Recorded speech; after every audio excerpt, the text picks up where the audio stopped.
Shalom Bapak Ibu yang dikasihi Tuhan. Saya ajak kita membuka Alkitab kita dari Mazmur 115 ayat 1-8. Kemuliaan hanya bagi Allah, ayat pertama, 1, 2, 3 ya. Bukan kepada kami ya Tuhan, bukan kepada kami, tetapi kepada nama-Mu lah beri kemuliaan, oleh karena kasih-Mu, oleh karena setia-Mu. Ayat 2. Mengapa bangsa-bangsa akan berkata, di mana Allah mereka? Ayat 3. Allah kita di sorga, Ia melakukan apa yang dikehendakinya. Ayat 4. Berhala-berhala mereka adalah perak dan emas, buatan tangan manusia. Ayat 5. Mempunyai mulut tetapi tidak dapat berkata-kata, mempunyai mata tetapi tidak dapat melihat, mempunyai telinga tetapi tidak dapat mendengar, mempunyai hidung tetapi tidak dapat mencium, mempunyai tangan tetapi tidak dapat meraba-raba, mempunyai kaki tetapi tidak dapat berjalan, dan tidak dapat memberi suara dengan kerongkongannya. Ayat 8. Seperti itulah jadinya orang-orang yang membuatnya dan semua orang yang percaya kepadanya. Yang percaya katakan amin. Saudaraku yang dikasihi Tuhan, perhatikan ayat 8 ini. Menyimpulkan dan menjelaskan kepada kita tentang kondisi rohani seseorang yang nantinya akan terwujud di dalam praktek hidupnya sehari-hari, yang berkata, seperti itulah jadinya orang-orang yang membuatnya dan semua orang yang percaya kepadanya. Perhatikan, semua orang yang membuatnya dan semua orang yang percaya kepadanya. Kepada siapa? Kepada berhala. Yang punya mata tidak bisa melihat, punya telinga tapi tidak berfungsi untuk mendengar, punya mulut tapi tidak bisa ngomong, punya tangan tapi tidak bisa meraba, tidak bisa bekerja, punya kaki tidak bisa melangkah. Seperti itu orang-orang yang membuat berhala itu dan yang percaya kepada berhala itu. Saya mau katakan, bukankah itu kedunguan? Halo? Artinya itu begini, secara fisik manusia ini kelihatan lengkap dengan indranya. Tidak ada yang kurang. Semua panca indranya ada, tetapi tidak berfungsi seperti yang Tuhan mau. Tidak berfungsi.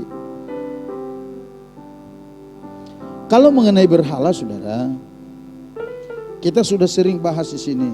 Saat ini mungkin di zaman modern ini sudah sangat tidak ada lah orang ya di era modern ini yang benar membuat patung lalu sujud menyembah dan mempercayai. Kalaupun ada itu ya mungkin sudah tidak terlalu banyak. Tetapi saudara, di minggu-minggu yang lalu kita sudah belajar apa kata Tuhan melalui Samuel kepada Saul itu.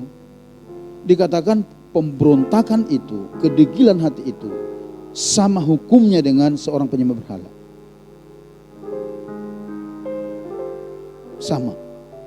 Atau juga kita sudah sering bicarakan apa yang dimaksud berhala. Yang dimaksud berhala itu sesuatu yang kita jadikan lebih berharga nilainya daripada Tuhan. Itu berhala. Apakah itu hobi kita? Apakah itu kesenangan kita? Ketika hal itu jadi lebih penting bagi kita daripada Tuhan, itu jadi berhala. Nah, Alkitab berkata orang yang mempercayai itu dan menghidupi itu, mereka akan seperti berhala itu. Mereka akan dungu. Mereka akan tidak bisa berbuat apa-apa. Kelihatannya sih saudaraku masih eksis. Bahkan kelihatannya mungkin masih cukup aktif di dalam beberapa kegiatan.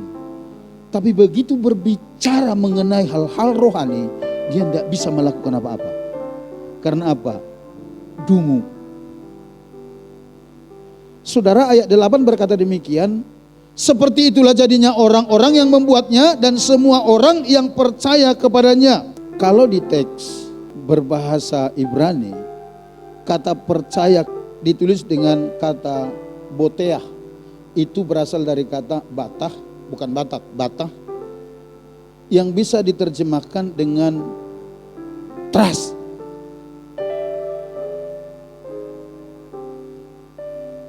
Saudara, trust dengan belief itu berbeda. Kalau belief itu saudara mempercayai sesuatu. Tapi kalau trust itu saudara tidak sekedar percaya, tapi saudara bahkan bisa mempercayakan diri saudara terhadap hal itu, saking percayanya saudara terhadap sesuatu itu. Itu trust. Satu lagi kata yang dipakai itu confidence. Artinya, saudaraku, orang-orang yang dikatakan di sini yang percaya kepadanya adalah orang-orang yang begitu memiliki keyakinan, kepercayaan diri di dalam hidupnya oleh karena sesuatu itu. Apa itu? Berhalanya itu. Artinya begini, orang ini begitu terikat dengan itu. Sehingga yang lain, bahkan firman Tuhan, seperti tidak bermakna dalam kehidupannya. Itu sebabnya saudaraku, kalau saudara lihat tadi, kita kembali ke Mazmur 115 itu. Kalau saudara lihat, di dalam ayat 2, orang-orang ini, bangsa-bangsa lain ini, para penyembah berhala ini, bahkan mengolok-olok bangsa Israel. Dengan cara berkata, di manakah Allah mereka? Jadi saudara, orang-orang yang tidak mengenal Tuhan yang benar ini, mengolok-olok bangsa Israel karena mereka melihat bangsa Israel ini percaya kepada Allah yang tidak kasat mata. Bagi orang-orang yang tidak mengenal Allah itu kebodohan.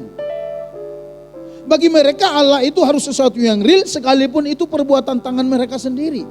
Dan mereka menyembahnya, percaya ke sana. Mereka tidak bisa mempercayai Allah yang tidak kasat mata itu. Tapi saya bersyukur para pemazmur ini memiliki kepekaan rohani. Para pemazmur berkata, Allah kita itu ada di sorga. Ia melakukan apa yang dikehendakinya. Bahkan nanti kalau mulai 9 kita baca, saudaraku, dibeberin sama mereka semua tentang keberadaan Allah yang benar itu. Tapi saya mau beritahu kepada saudara, hal-hal seperti ini, saudaraku, merupakan virus di dalam kepercayaan orang-orang Kristen. Sekali lagi saya mau tegaskan, mungkin sekarang kita sudah tidak terlalu familiar lah dengan patung-patung berhala. Kalaupun ada itu mungkin sudah tidak terlalu banyak. Tetapi saya mau katakan apa yang menjadi berhala di dalam kehidupan kita. Sehingga begitu terikat hati kita ke situ dan begitu yakin kita terhadap hal itu, dan jadi susah bagi firman Tuhan masuk mewarnai otak kita dan hati kita. Sehingga kita tidak bisa maksimal di dalam Tuhan. Kita tidak bisa melakukan apa-apa di dalam Tuhan. Saudara, saya mau beritahu, bagi saudara yang sadar, ini perlu dilawan, ini perlu diperangi. Kenapa? Karena kalau tidak, kita bisa terseret di dalamnya. Kalau tidak, mudah saja bagi kita berpikir, enggak apa-apa, kita ikut arus yang biasa saja. Toh juga semua orang melakukan begini. Saudaraku yang dikasihi Tuhan, ayo mari kita buka mata rohani kita. Coba cek dulu ya, kita evaluasi dulu ke dalam kehidupan rohani kita sehari-hari. Saya mau kasih satu tanda-tandanya. Saya mau kasih saudara, bahwa di mana kita mulai terseret ke situ. Kepada mungkin diawali kesuaman rohani dulu, nanti berkembangnya jadi dungu benar. Dungu benar. Kalau saudara jauh lebih tertarik melakukan hal-hal yang duniawi daripada apa yang Tuhan mau, itu salah satu ciri-cirinya. Ayo, kalau saudara lebih tertarik tidur daripada bangun pagi berdoa, itu sebabnya saya katakan demikian. Cara kerja kesuaman rohani itu, kalau saudara perhatikan, itu sangat halus, pelan, tapi pasti. Kesuaman rohani tidak membuat Anda langsung tertuduh, lalu seolah-olah Anda merasa bahwa Anda itu sudah ada di dalam neraka. Tidak demikian cara kerjanya. Cara kerja kesuaman rohani itu untuk menarik saudara pelan-pelan keluar dari jalurnya Tuhan. Dia akan membuat saudara tetap nyaman dan tenang. Sampai nanti klimaksnya itu di mana saudara benar-benar tidak tertarik bersekutu dengan Tuhan. Disitulah saudara baru, kok saya begini? Mau balik, udah berat rasanya. Ayo, nih coba kita evaluasi ini. Dan itu dari mana datangnya? Itu yang mau kita lihat. Iblis tahu semua sudah selesai. Dan setiap orang yang percaya kepada Yesus dan mereka sungguh-sungguh mengikuti Tuhan, iblis tahu bahwa orang itu diberkati Tuhan. Berkat penyediaan Allah yang ada di kayu salib itu mereka akan alami. Itu sebabnya karena iblis belum mati sekalipun dia sudah kalah, dia akan berupaya untuk menghalang-halangi orang-orang percaya menerima apa yang telah Bapa sediakan bagi mereka. Saudara mau mengalami yang lebih lagi dari Tuhan? Amin. Khusus dalam konteks ini saya mau katakan demikian. Saudara mau melihat kota kita ini mengalami kebangunan rohani? Amin. Kita harus bekerja sama untuk memerangi kedunguan rohani ini dan menciptakan sesuatu yang membangkitkan gairah yang nanti berujung kepada kebangunan rohani di kota ini. Kita ditempatkan Tuhan di kota ini ada maksudnya. Amin. Ada maksudnya. Saudara jangan berpikir saudara ada di kota ini secara kebetulan. Tidak. Tuhan yang bawa saudara ke kota ini. Karena apa? Karena Tuhan mau bekerja melalui saudara melakukan sesuatu di kota ini. Amin. Itu sebabnya kita lihat bagaimana caranya kita bisa mengubah kedunguan rohani ini menjadi sebuah kerohanian yang benar-benar aktif, efektif, dan efisien di dalam Tuhan. Yang pertama kita lihat, kita bisa mengubahnya melalui doa. Doa yang dimaksud di sini tentu doa peperangan. Artinya kita harus secara aktif untuk terus menaikkan doa-doa kita, melakukan doa-doa kita. Dan doa-doa itu selain daripada doa permohonan adalah doa peperangan rohani. Kenapa seperti itu? Karena di dalam Efesus 6 ayat 12 berkata demikian. Peperangan kita bukanlah melawan darah dan daging, tetapi melawan pemerintah-pemerintah, melawan penguasa-penguasa, melawan penghulu-penghulu dunia yang gelap ini, melawan roh-roh jahat di udara. Yang mengerti katakan amin. Kita berkata, peperangan kita itu bukan melawan darah dan daging. Peperangan kita itu melawan penguasa-penguasa, pemerintah-pemerintah, penghulu-penghulu dunia yang gelap ini, bahkan roh-roh jahat di udara yang tidak kasat mata. Amin. Saudara kalau mau berperang melawan roh, kalau saudara mau menang, yang harus saudara perkuat itu adalah doa saudara. Itu yang pertama.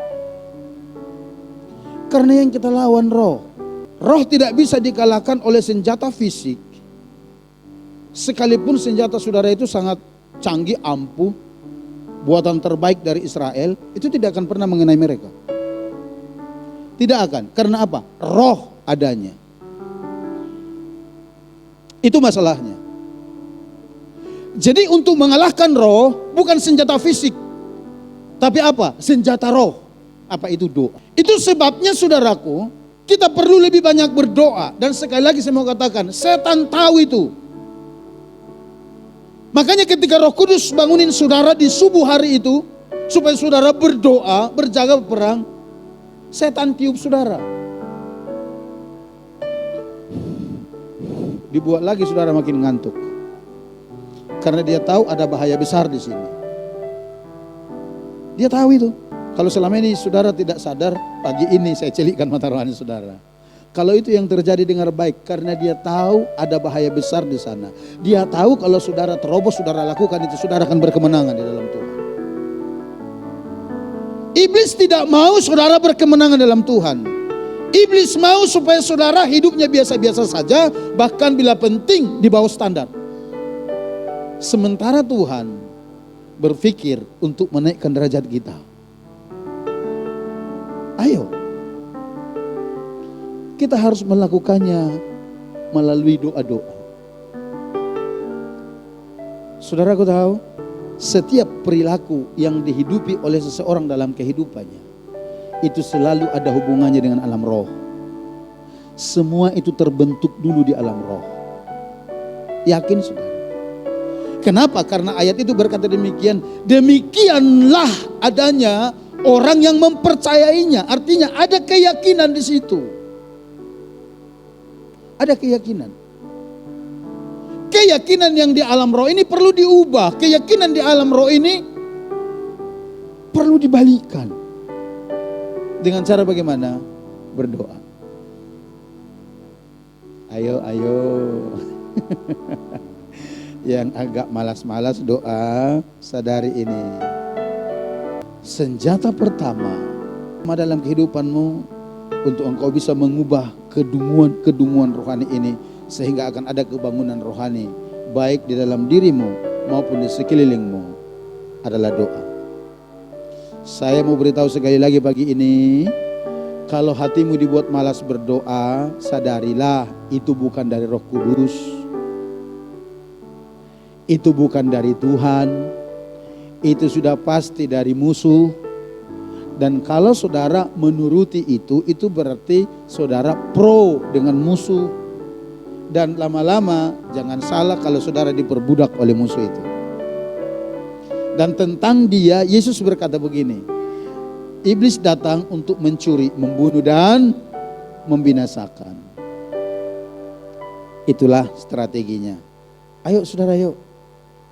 Mari kita bangkit bersama. Bangkitkan spirit doa di dalam dirimu. Dan terus lakukan peperangan rohani di dalam doa itu. Karena saudara tahu, kalau 65% saja memiliki spirit kayak begini, itu berarti yang 45% tertutupi oleh spirit 65%. Ngerti saudara maksudnya? Ngerti maksudnya saudara ya? Artinya begini, yang tadinya saudara begitu bersemangat, tadinya begitu berapi-api, apalagi saudara yang datang dari luar kota, yang atmosfernya beda dengan Putus Sibau, di sana apinya sangat menyala, saudara bawa ke sini, saudara dengar baik, mungkin 3 bulan engkau masih bertahan. Setelah itu, engkau bisa menjadi orang yang suam, bahkan lama-lama dungu juga. Karena apa? Engkau dilingkupi oleh spirit kedunguan rohani. Itu sebabnya kita perlu bangkit, kita perlu berdiri untuk mengubah situasi itu. Saudara mau? Amin. Yang kedua saudara, menanamkan kebenaran. Hal kedua yang bisa kita lakukan untuk mengubah kedunguan rohani ini, yaitu menanamkan kebenaran. Kenapa harus menanamkan kebenaran? Kita buka di dalam Yohanes pasal 8 ayat 31 sampai 33. Maka katanya kepada orang-orang Yahudi yang percaya kepadanya, tolong garis bawahi percaya kepadanya. Orang-orang Yahudi yang sudah percaya kepada Yesus. Karena orang Yahudi itu tidak semua percaya kepada Yesus. Mereka itu masih agama Yahudisme. Mereka itu masih percaya Taurat aja. Mereka belum percaya bahwa penyelamat itu sudah datang, itu Yesus. Sampai sekarang belum ada 40%. Nah, tapi di zaman Yesus ini sudah ada yang mulai percaya, orang-orang Yahudi. Nah, kepada mereka Yesus berkata begini, jikalau kamu tetap dalam firman-Ku, kamu benar-benar adalah murid-Ku. Ayat 32. Dan kamu akan mengetahui kebenaran, dan kebenaran itu akan memerdekakan kamu. Ayat 33. Jawab mereka, kami adalah keturunan Abraham dan tidak pernah menjadi hamba siapapun. Bagaimana engkau dapat berkata kamu akan merdeka? Saudara perhatikan dialog ini. Ini sangat menarik. Orang Yahudi yang sudah mulai percaya kepada Yesus datang kepadanya, dan kepada orang-orang itu Yesus berkata demikian. Kalau kamu ya mau benar-benar merdeka, kamu harus tinggal dalam firman-Ku. Karena kalau kamu tinggal dalam firman-Ku, kamu akan mengetahui kebenaran. Kamu mengetahui kebenaran, kebenaran itu akan memerdekakan kamu. Jadi tidak ada cara lain untuk kita bisa mengubah spirit kedunguan ini, selain daripada yang kedua ini, kita harus tanamkan kebenaran. Karena Yesus berkata hanya kebenaran itu yang benar-benar bisa memerdekakan kamu. Di luar itu enggak. Saya tertarik dengan pembicaraan ini. Kenapa? Karena Yesus berbicara kepada orang yang sudah percaya. Kalau dikatakan Yesus berbicara kepada orang yang sudah percaya, berarti artinya begini, ada kemungkinan juga orang yang sudah percaya kepada Tuhan, ketika mereka tidak hidup secara radikal di dalam kebenaran Allah, mereka juga akan terseret ke dalam kedunguan rohani. Ya dong? Benar ya? Kalau Yesus tegaskan ini kepada orang yang sudah percaya kepadanya.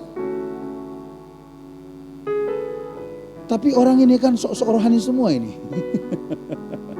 Saudara lihat jawaban mereka ayat 33. Mereka berkata begini, bagaimana mungkin engkau berkata begitu? Kami ini keturunan Bapak Abraham, tahu enggak? Saudara, saya mau beritahu, itu tidak jaminan.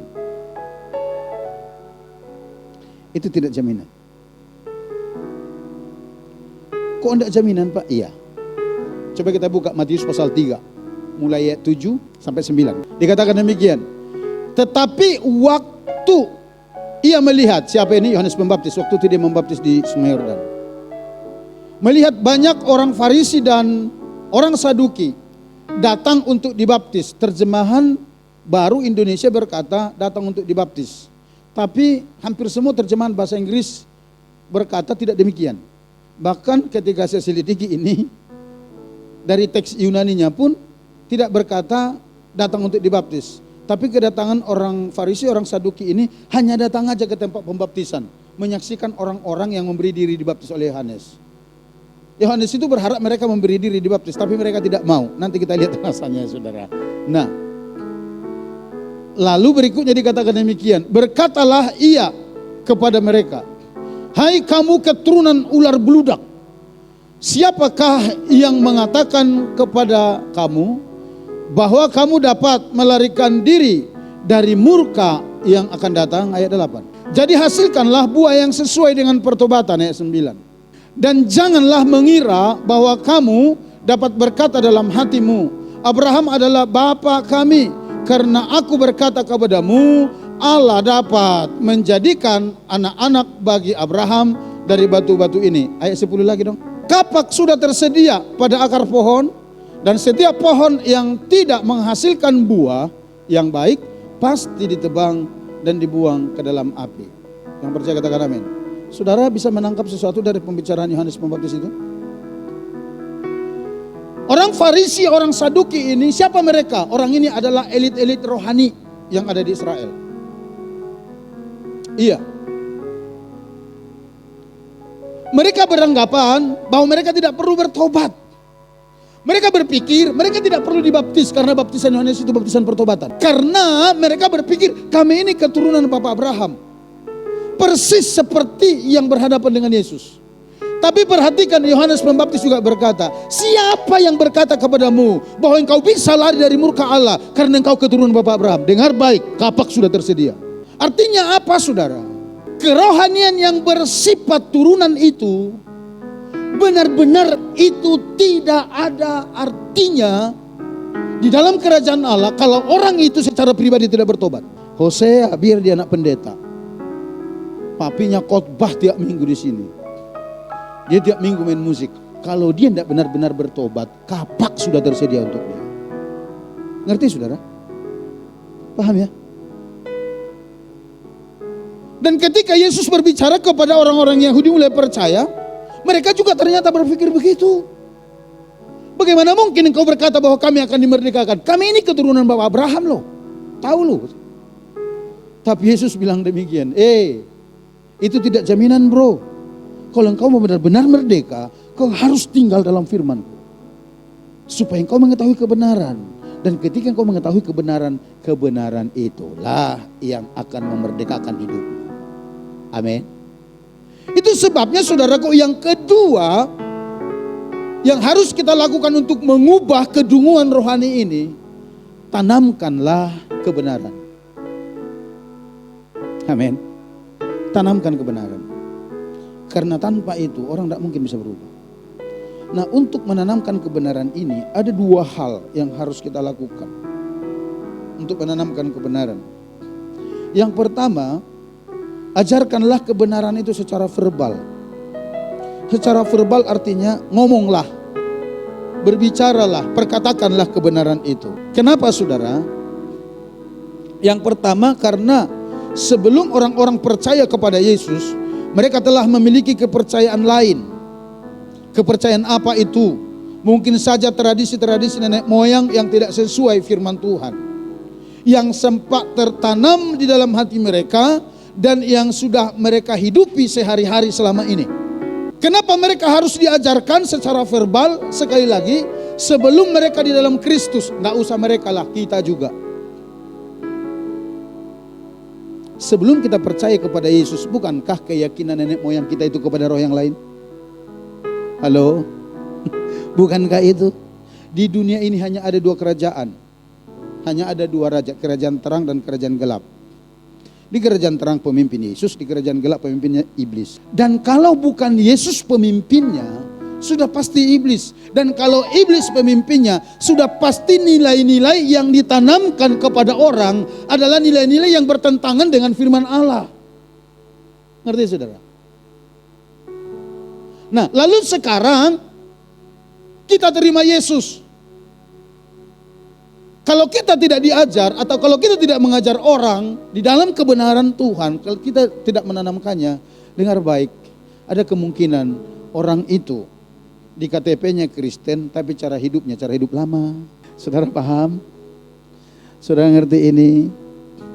Itu sebabnya perlu diajarkan kebenaran itu secara verbal. Kita perlu ngomong, kita perlu sampaikan kepada mereka. Tentu saudara tidak perlu harus sarjana teologi, tidak. Hal-hal yang praktis saja. Hal-hal yang praktis. Salah satu contoh begini, orang masih suka bohong, tegur aja, bilang firman Tuhan berkata anak-anak Tuhan itu tidak boleh bohong. Itu sudah menanamkan kebenaran. Iya. Kalau mereka sudah di dalam Tuhan, mereka sudah percaya Yesus, kalau mereka masih suka minum mabuk, tegur mereka.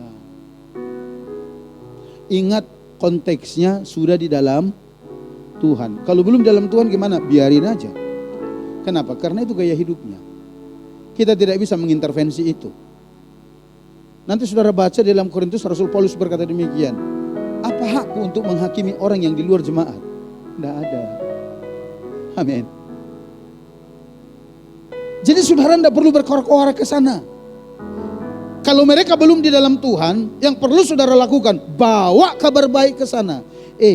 Kamu itu perlu bertobat, percaya Yesus sungguh-sungguh. Karena Alkitab berkata dalam Kisah Rasul itu, tentang dialah para nabi bersaksi bahwa setiap orang percaya kepada Yesus, mereka akan diampuni dari setiap dosanya.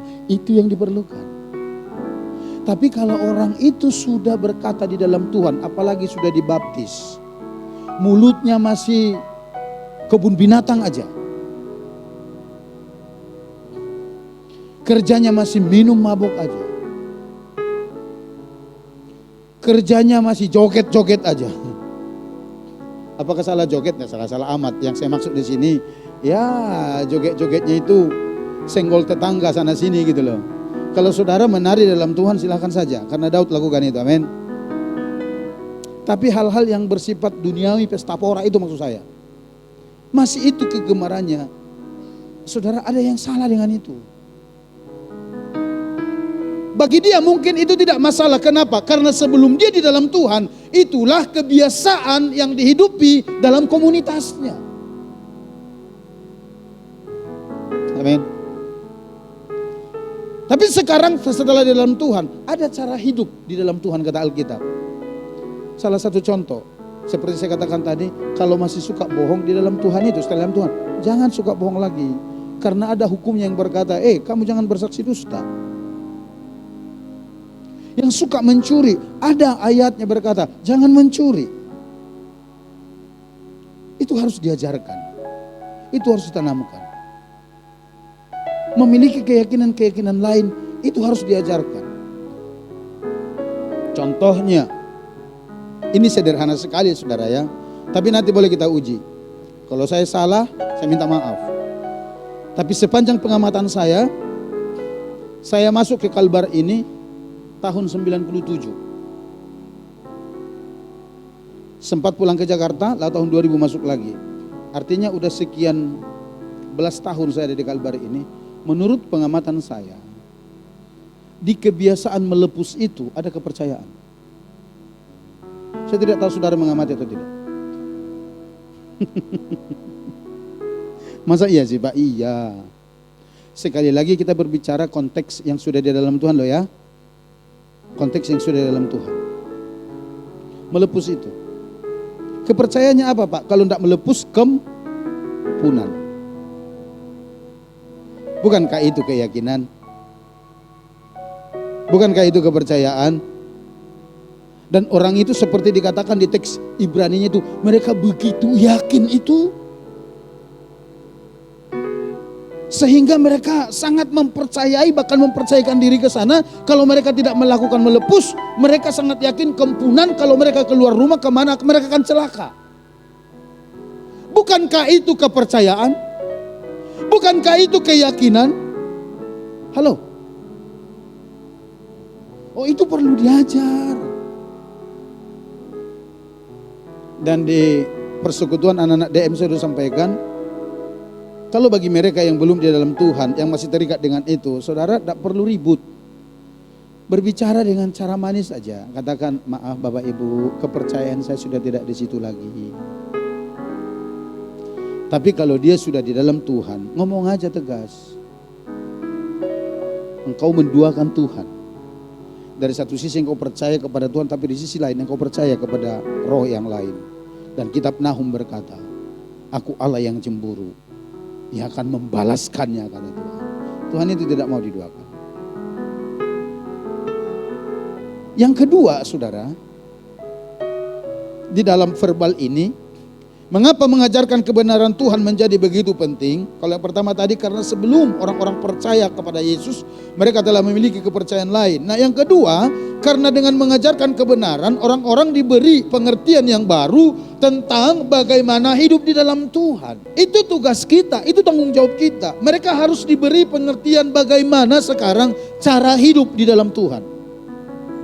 Dan saya mau beritahu, kalau engkau benar-benar menghidupi cara hidup di dalam Tuhan, waduh saudara, saudara tidak perlu pusing-pusing minta berkat, berkat mengikutimu. Karena semua itu telah Tuhan sediakan bagi setiap orang yang percaya kepadanya. Tapi persoalannya, kita mengikuti enggak? Mereka perlu diberi pengertian-pengertian yang baru bagaimana cara hidup di dalam Tuhan. Dalam hal apa itu Pak? Seperti itu tadi, sama berkata-kata, termasuk mungkin juga berpakaian. Bagaimana cara-cara anak Tuhan berpakaian dengan benar? Dalam segala hal saudara. Ingat ketika Paulus berkata demikian, jangan kamu menjadi serupa dengan dunia. Dia berbicara kepada orang yang sudah percaya Yesus. Dia berkata demikian, kamu tidak boleh sama dengan dunia ini. Dalam hal apa? Dalam segala hal. Di dalam tindakan, perbuatan, sikap, termasuk juga dalam berpakaian. Kita tidak boleh sama dengan dunia. Amin. Cara-cara kita menghampiri Tuhan harus beda. Bagaimana caranya? Seperti yang Tuhan mau. Karena Tuhan itu punya standar. Jangan lemahkan standar Tuhan, jangan turunkan itu. Kita yang harus datang ke sana. Amin, saudara. Jadi untuk mengajar mereka, saudara. Kenapa harus disampaikan secara verbal? Kenapa harus dikatakan itu? Kenapa harus diajarkan? Karena dengan mengajarkan kebenaran kepada orang-orang, mereka diberi pengertian yang baru tentang cara hidup dalam Tuhan. Dan saat kebenaran tertanam dalam hati seseorang, maka ketidakbenaran secara otomatis akan menyingkir dari kehidupan mereka. Tidak perlu tengking-tengkingan lagi kita. Percaya itu. Ketika kebenaran tertanam di pikiran dan hati seseorang, ketidakbenaran otomatis menyingkir. Itu sebabnya kebenaran ini perlu sekali diajarkan. Dan saudara tahu, Paulus melakukannya. Kita buka yuk dalam Kisah Rasul 19. Paulus melakukan ini. Kisah Rasul 19 ayat yang ke-8 sampai 10. Selama 3 bulan Paulus mengunjungi rumah ibadat di situ dan mengajar dengan berani. Oleh pemberitaannya ia berusaha meyakinkan mereka tentang kerajaan Allah. Ini di Efesus dia waktu itu. Ayat 9. Tetapi ada beberapa orang yang tegar hatinya. Mereka tidak mau diyakinkan, malahan mengumpat jalan Tuhan di depan orang banyak. Karena itu Paulus meninggalkan mereka dan memisahkan murid-muridnya dari mereka. Dan setiap hari berbicara di ruang kuliah Tiranus. Perhatikan, setiap hari. Jadi orang yang benar-benar mau percaya diasingkan sama dia, supaya dia bisa mengajar orang-orang ini tentang kebenaran. Orang-orang yang memberontak makin keras hatinya itu dikatakan udah dibiarin begitu, tapi muridnya dipisahkan. Lalu diajari setiap hari, dikatakan di ruang kuliah Tiranus. Ayat 10. Hal ini dilakukannya 2 tahun lamanya, sehingga semua penduduk Asia mendengar firman Tuhan, baik orang Yahudi maupun orang Yunani. Yang percaya katakan amin. 2 tahun metode ini dilakukan Paulus, sehingga terjangkaulah seluruh Asia. Seluruh Asia bisa mendengarkan firman Tuhan. Dan pada saat itulah zaman keemasan bagi Efesus yang sempat mengalami kebangunan rohani, diberkati secara rohani dan juga secara materi. Tapi kita lihat nanti di Kisah Para Rasul 20, setelah dia mau tinggalkan Efesus, dititip jemaat itu kepada penatua-penatua, berkata demikian, setelah aku akan datang serigala-serigala yang menyesatkan. Dan itu betul. Ketika orang Efesus kembali lagi kepada kehidupannya yang semula, populerannya itu pudar. Jadi saudaraku, mengajarkan kebenaran itu penting. Amin. Ajarkan kebenaran. Ketika kebenaran tertanam di pikiran dan hati orang, ketidakbenaran otomatis menyingkir. Bicarakanlah kebenaran. Ceritakanlah kebenaran. Bagaimana hidup di dalam Tuhan. Sekali lagi, saudara tidak perlu harus tahu dulu bahasa Yunani, Ibrani. Kalau semua seperti itu, aduh, hanya si cuil aja murid Kristus. Dan tidak mudah untuk itu. Tapi dengan hal-hal yang diajarkan kepada saudara oleh firman Tuhan, saudara lakukan, itu akan bisa mengubah situasi, atmosfer di mana kita berada. Kita lihat bagian kedua. Dalam hal menanamkan kebenaran, hal kedua yang perlu kita lakukan yaitu mempraktekkan atau menghidupi kebenaran Tuhan. Mempraktekkan menghidupi kebenaran itu. Selain mengajarkan kebenaran secara verbal, menghidupi dan mempraktekkan kebenaran di depan orang-orang adalah metode yang sangat efektif menanamkan nilai-nilai kebenaran tersebut di hati mereka. Jika Anda mengajar anak-anak, bawahan maupun orang lain yang ada di lingkungan hidup saudara, maka Anda harus terlebih dahulu memperagakan gaya hidup yang berintegritas di hati mereka, di depan mereka. Kenapa begitu? Mengajarkan secara verbal it's okay. Tapi dengar baik, ada satu lagi sesuatu yang tidak kalah penting. Apa itu? Hidupi apa yang saudara ajarkan. Ada pepatah Inggris berkata demikian, perbuatan jauh lebih keras berbicara daripada perkataan. Itu pepatah tua Inggris. Artinya begini, saudara boleh ngomong 100 kali, belum tentu ada yang nyangkut di hati orang itu. Tapi ketika Anda ngomong dan saudara sertakan dengan perbuatan saudara, mereka langsung saksikan secara visual. Itu akan mengena di pikiran, di hati mereka, dan mereka akan dimotivasi untuk berubah. Amin. Kadang-kadang kegagalan orang percaya ada di situ. Bukan kadang-kadang lagi, kebanyakan. Kadang-kadang kita terlalu banyak ngomong, tapi sampai kepada prakteknya nol besar. Kita berbicara integritas, tapi kita tidak berintegritas. Ya toh? Kita berkata jangan bohong nak. Tapi ketika ada orang mencari, ada papa di rumah enggak? Katakan papa ada di rumah. Apa itu? Itu sama artinya saudara mengotori apa yang telah saudara bersihkan. Ayo dong. Ngomong firman kebenaran oke. Tapi yang tidak kalah penting dengan itu, lakukanlah kebenaran itu. Praktekkanlah. Nanti orang akan melihat. Nanti mereka akan menyaksikan, manusia ini kok beda ya dari yang lain. Ketika kita berbicara kasih, praktekkan. Aplikasinya itu nyatakan gitu loh saudara. Amin ya saudara ya. Maka nanti orang akan melihat, oh ini benar-benar, ini yang begini ini yang mau diteladani gitu loh. Sehingga itu akan mengubah suasana di sekeliling kita. Saya percaya kalau kita mau mulai dari sekarang, praktek kita mulai dulu dari rumah tangga kita, kota kita, tidak lama kota ini dimenangkan bagi Tuhan. Karena kota ini tidak lagi dikuasai atmosfer kedunguan rohani yang sifatnya kompromi-kompromi. Tapi kota ini akan diwarnai oleh kebenaran Allah. Kalau atmosfer kebenaran menguasai kota ini, orang-orang akan sungkan berbuat sesuatu yang tidak benar. Amin. Amin. Siapa yang akan melakukannya? Siapa yang mengubahnya? Kita, anak-anak Tuhan. Sehingga kota kita menjadi kota yang diberkati Allah. Kota kita menjadi kota kesenangan bagi Tuhan. Dan berkat-berkatnya tercurah di sini. Saya mau sampaikan kepada kita semua anak-anak Tuhan yang ada di tempat ini. Anak sekolah harus berbeda. Yang sudah mengenal Tuhan, yang tidak mengenal Tuhan. Kalau ujian, jangan nyontek. Kalau engkau tetap nyontek, sama aja kau dengan yang lain. Tidak ada bedanya. Bagi saudara yang kerja di kantoran harus berbeda. Saudara harus tunjukkan gaya hidup yang berbeda dari orang sekeliling saudara. Kalau orang-orang suka bolos waktu, saudara harus berbeda. Kalau saya mau katakan, lakukan seperti yang dilakukan Daniel. Orang-orang mau mencelakai Daniel, teman sekantornya, tapi mereka berkata demikian, bagaimana kita mencelakai manusia ini? Karena dari cara kerjanya tidak ada satu titik pun di mana kita bisa menjelekkan dia. Waduh, coba saudara renungkan itu.